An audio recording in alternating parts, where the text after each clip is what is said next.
The ice beneath my boots sang a song of death, each step cracking like old bones in the thin air of Kepler's edge.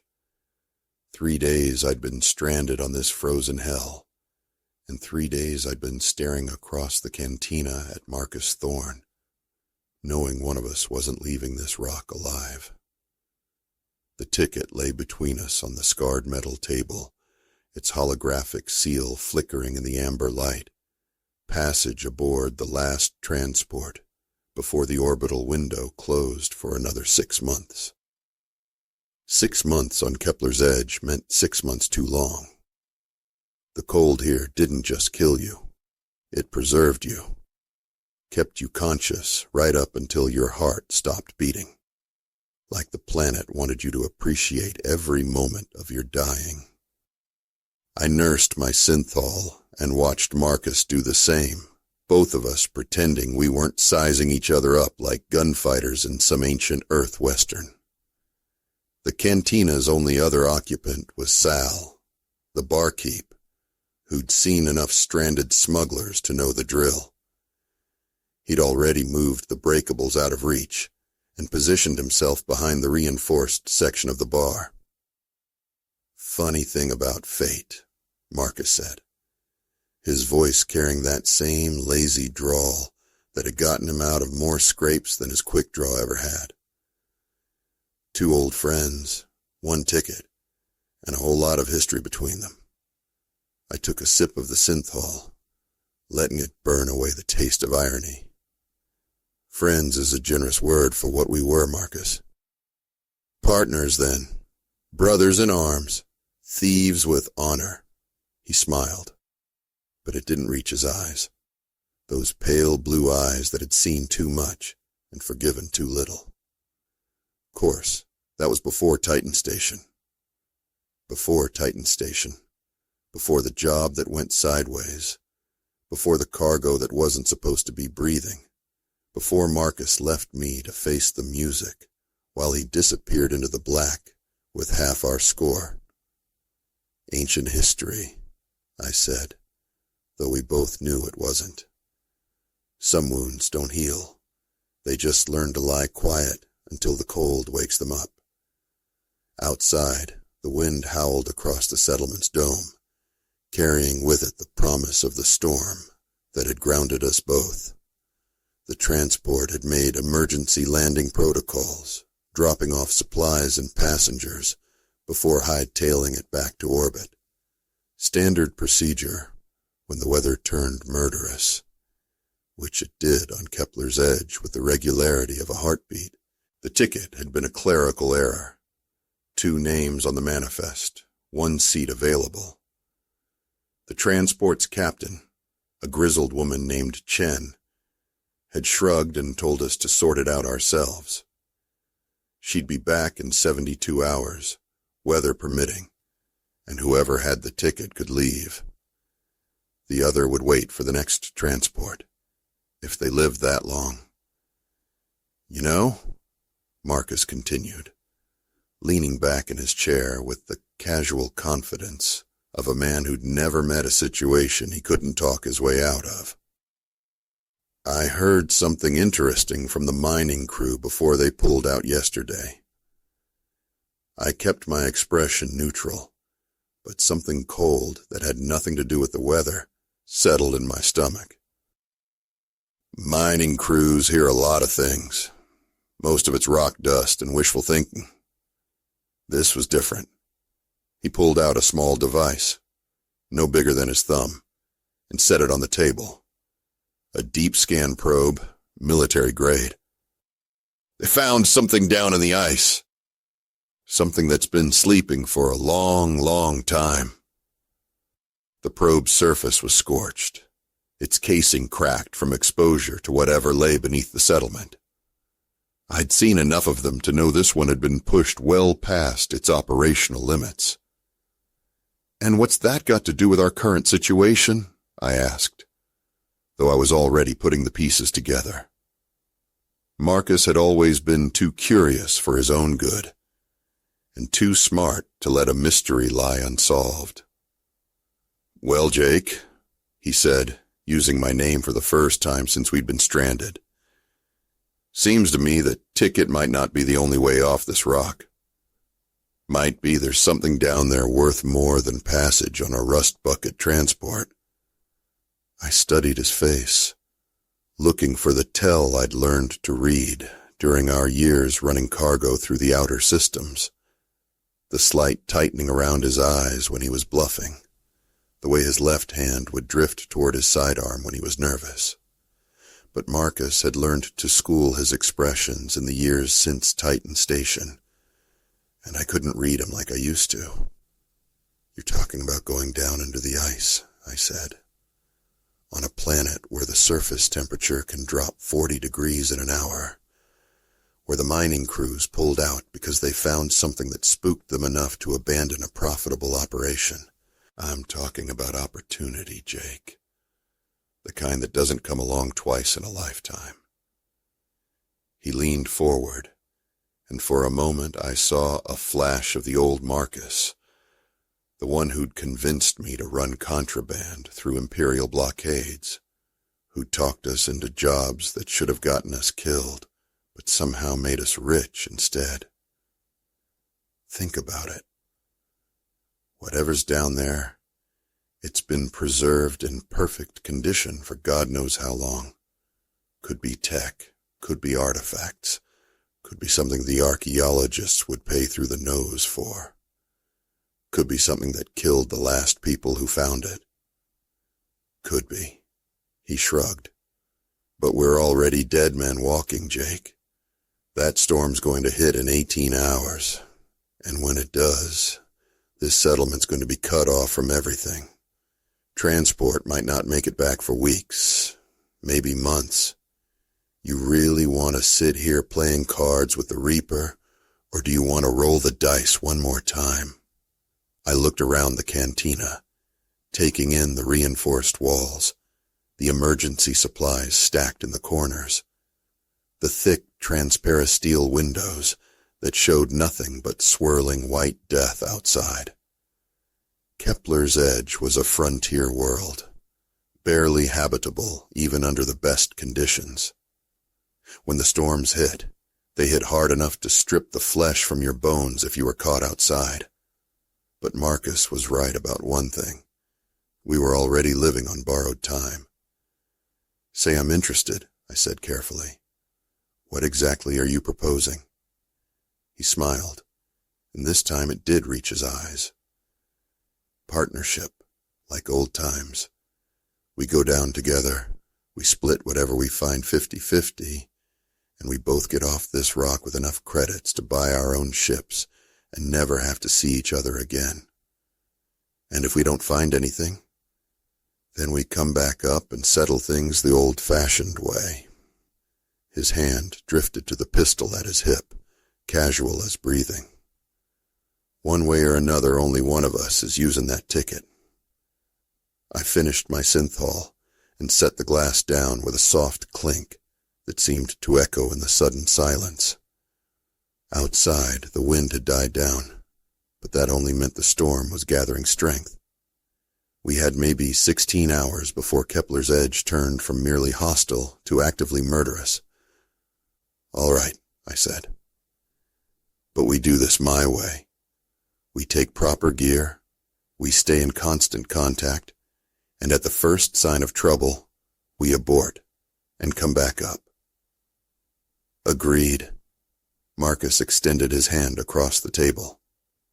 "Partners?" I looked at his hand for a long moment, remembering the last time we'd shaken on a deal.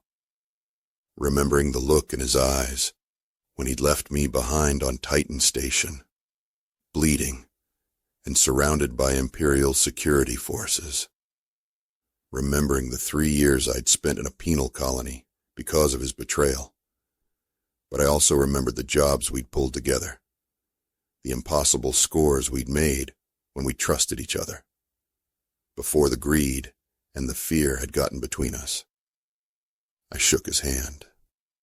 An hour later, we were suited up in the settlement's equipment bay, checking over the gear we'd requisitioned from the emergency supplies. Environmental suits rated for extreme cold, portable heaters, climbing gear, and enough emergency rations to last us 2 days if everything went wrong. Marcus had also brought along a military-grade scanner and what looked like a small mining laser. "Insurance," he said, when he saw me looking at the weapon. "Whatever scared off the mining crew, I'd rather be over-prepared than underarmed." I strapped on my own sidearm and checked the charge on my suit's power cells. The environmental systems would keep us alive for 12 hours in the ice, longer if we were careful with the power consumption. After that, we'd be racing the clock to get back to the surface. The entrance to the mining operation was a kilometer from the settlement, accessible through a service tunnel that ran beneath the dome. The tunnel was heated, but barely, and our breath fogged in the air as we made our way through the cramped passage.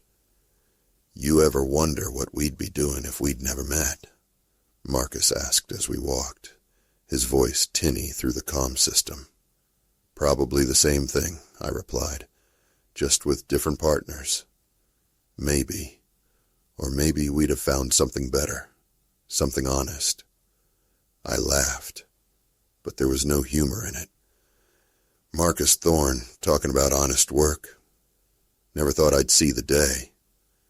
3 years in the black changes a man, Jake. Makes you think about what matters.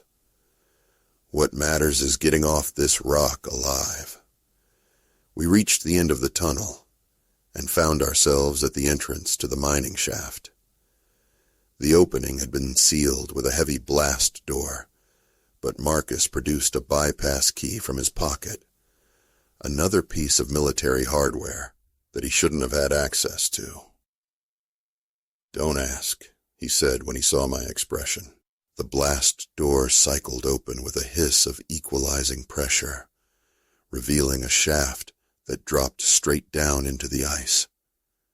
Emergency lighting cast eerie shadows on the walls, and somewhere far below, I could hear the sound of dripping water. "The mining crew went down about 200 meters before they found it," Marcus said, checking his scanner. "Whatever it is, it's big, and it's been down there for a long time." We clipped into the descent cables and began our journey into the ice. The walls of the shaft were smooth, carved by industrial mining lasers. But as we went deeper, I began to see something else. Older marks, patterns that looked almost deliberate. "Marcus," I said, playing my light across the wall. "Look at this." He stopped his descent and moved closer to where I was examining the ice. Embedded in the frozen wall were what looked like symbols, carved deep into the rock beneath the ice layer. "That's not natural," he said. "No, it's not." I traced one of the symbols with my gloved finger. It was geometric, precise, clearly the work of intelligence. "How old did you say this ice was?" Geological survey put it at about 10,000 years, maybe more. 10,000 years. Long before humans had reached this part of the galaxy. Long before we'd even left Earth's solar system. We continued our descent in silence, both of us lost in the implications of what we'd found. The symbols became more frequent as we went deeper, covering entire sections of the shaft walls. Some were simple geometric patterns. Others were complex designs that seemed to shift and change when you looked at them from different angles. At 150 meters, Marcus's scanner began to ping. "We're close," he said. "Whatever it is, it's just ahead." 20 meters later, the shaft opened into a vast cavern carved from the ice. Our lights couldn't reach the far walls, but what they did illuminate took my breath away. It was a ship. Not like any ship I'd ever seen, but unmistakably artificial. The hull was smooth, almost organic looking, and it stretched away into the darkness like a sleeping giant. Ice had formed around it over the millennia, but in places, the hull was still visible, gleaming with an oily iridescence that seemed to absorb our lights. "Jesus," Marcus whispered. "How big is this thing?" I played my light along the visible sections of the hull, trying to get a sense of scale. At least 500 meters, maybe more. We rappelled down to the cavern floor and approached the ship cautiously. Up close, the hull material looked even stranger. Not metal, not ceramic, but something that seemed to exist in the space between the two. When I touched it with my gloved hand, it felt warm, even through the insulation. "It's still powered," I said. Marcus ran his scanner along the hull, and the device began to chirp excitedly. "Energy readings are off the charts. Whatever this thing runs on, it's still active after 10,000 years. We followed the curve of the hull until we found what looked like an entrance. A seamless oval in the ship's side that was slightly darker than the surrounding material. As we approached, the oval began to glow with a soft blue light. "It knows we're here," Marcus said. The entrance dilated open like an iris, revealing a passage that led into the ship's interior. Warm air flowed out, carrying with it a scent that was almost floral, but with an underlying note of something else, something that made the hair on the back of my neck stand up. "We should go back," I said. "Report this to the authorities. Let the archaeologists handle it." "With what time?" Marcus stepped toward the entrance. "That storm's going to hit in 14 hours. By the time anyone else gets here, this could be buried under another layer of ice for another 10,000 years.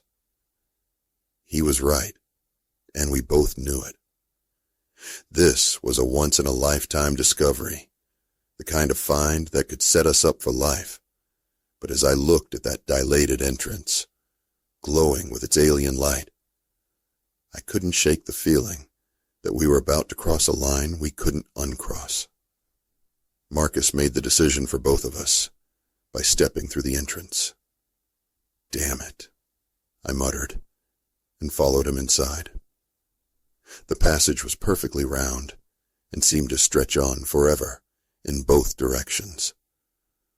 The walls gave off the same soft blue glow as the entrance, providing enough light to see by. The air was warm and humid, almost tropical, and I could hear a sound like distant breathing echoing through the ship. "Environmental systems are still active," Marcus said, checking his scanner. "Atmosphere is breathable. Temperature is 22 degrees Celsius. This ship is in better condition than some of the vessels I've served on." We chose a direction and began walking. The passage curved gently, following what I assumed was the ship's hull. After about 50 meters, we came to a junction where 3 other passages branched off in different directions. "Which way?" I asked. Marcus consulted his scanner. "Energy readings are strongest that way," he said, pointing down the passage that seemed to lead toward the ship's center. We walked for what felt like hours, though my suit's chronometer said it had only been 20 minutes. The passages all looked the same, smooth, round, glowing with that soft blue light. Occasionally we'd pass what looked like doorways, but they remained sealed, unresponsive to our presence. Finally, we came to a large circular chamber at what seemed to be the heart of the ship. The walls here were covered with the same symbols we'd seen in the ice shaft, but these were glowing, pulsing with a rhythm that reminded me uncomfortably of a heartbeat. In the center of the chamber stood a pillar of the same material as the ship's hull, about 3 meters tall and perfectly cylindrical. As we approached, symbols began to appear on its surface, scrolling upward like text on a screen. "It's trying to communicate," Marcus said, "or it's trying to activate something." I kept my distance from the pillar, but Marcus moved closer, fascinated. "Jake, look at this. The symbols. They're changing, adapting. It's learning from us."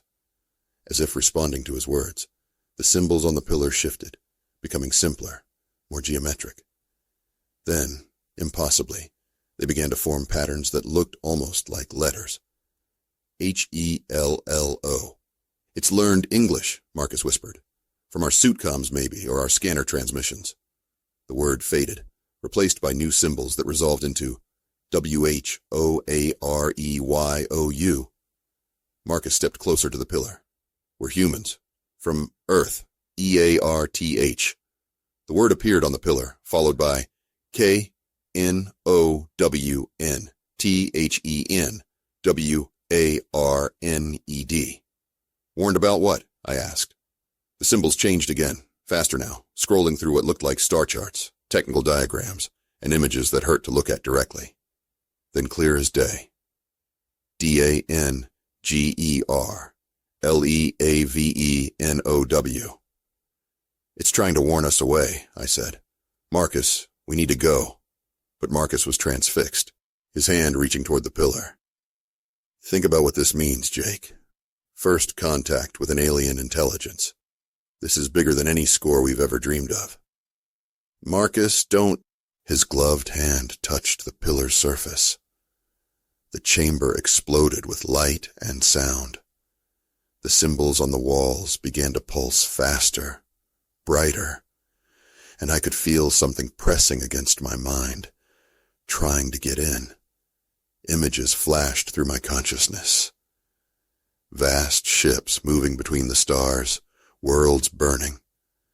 Something dark and hungry spreading through the galaxy like a plague. And underneath it all, a voice that wasn't quite a voice, speaking words that bypassed my ears and carved themselves directly into my brain. "They follow. They consume. They are coming." Marcus screamed and jerked his hand back from the pillar, but it was too late. The ship around us was waking up, systems that had slept for millennia coming online with a sound like thunder. The floor beneath our feet began to vibrate, and somewhere in the distance, I could hear machinery starting up. "What did you do?"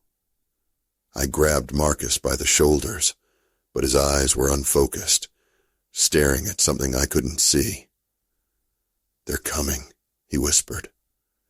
"The Devourers. They follow the signals, follow the transmissions. Every ship that wakes, every message that's sent, it draws them closer." The pillar was pulsing faster now, and new words were appearing. WARNINGSENT, TOOLATE, THEYCOME. "We have to shut it down," I said. "Whatever you activated, we have to turn it off." But Marcus was shaking his head. "Can't stop it now. The signal's already gone out. They know we're here." The ship shuddered around us, and I realized it was trying to take off. After 10,000 years buried in the ice, the alien vessel was attempting to return to space, but it was trapped, held down by millions of tons of frozen water. "The mining charges," I said suddenly. "The crew left behind mining charges when they evacuated." Marcus looked at me with eyes that were slowly focusing.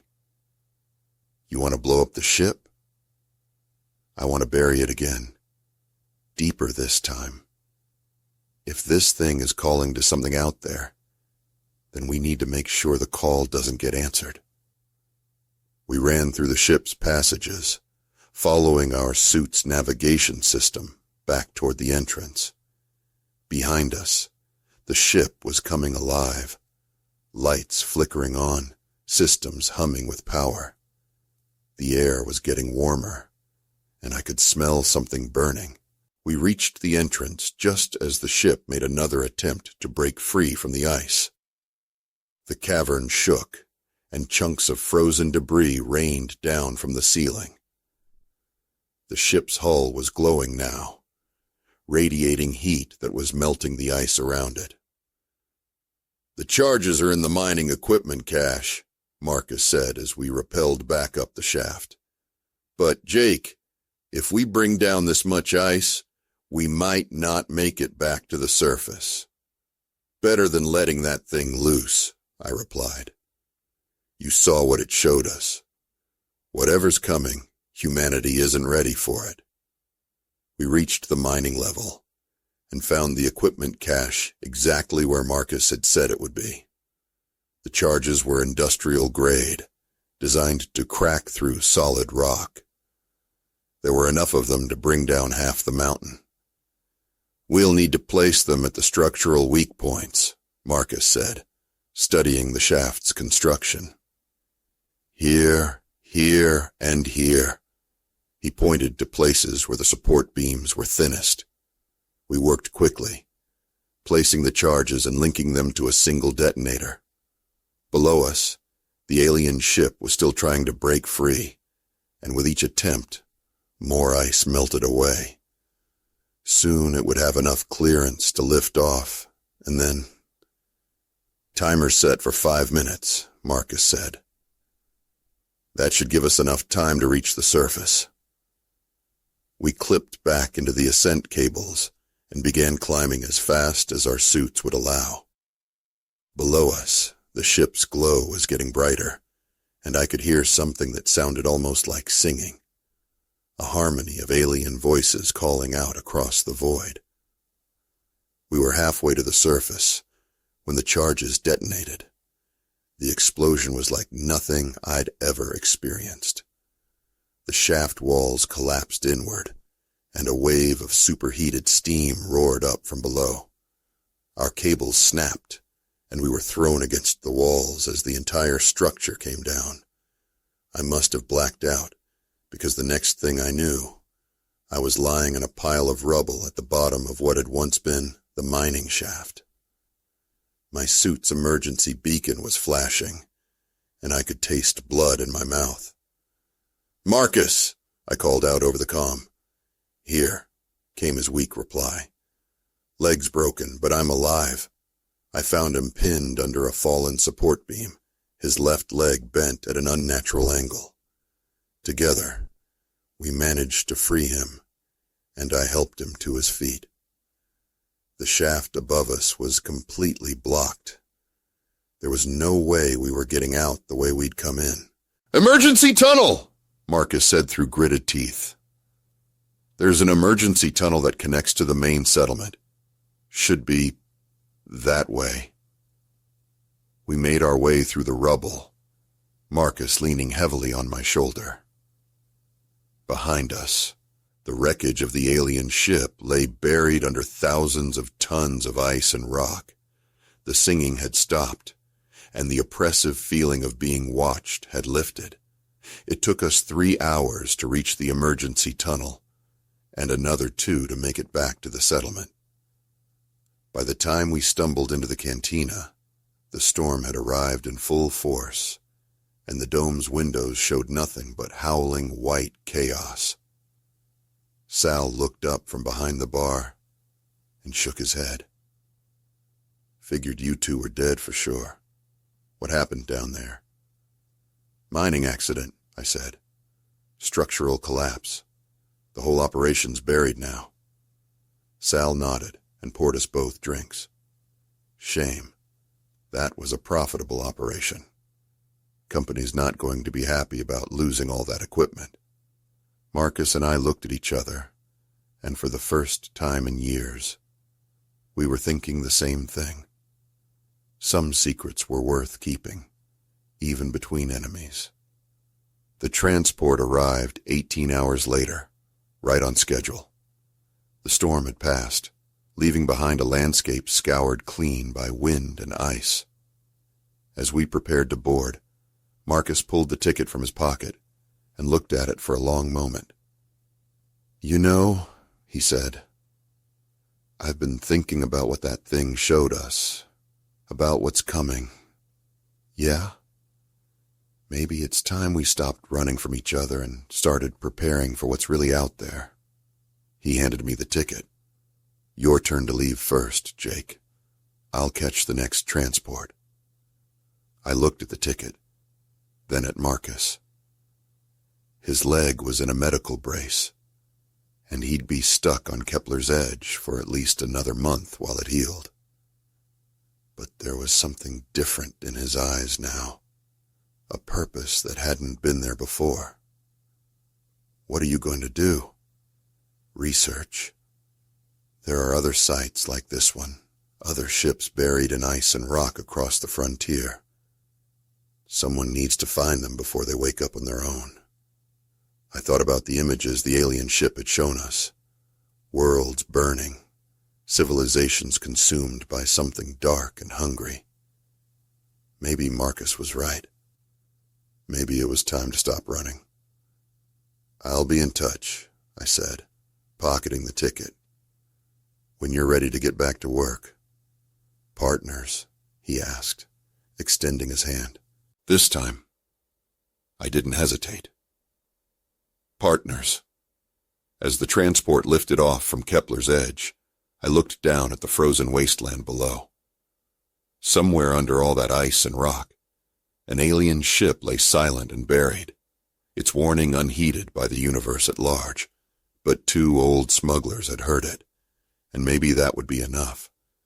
The stars stretched out before us, vast and full of secrets. And for the first time in years, I wasn't running toward the next score. I was running toward something worth fighting for.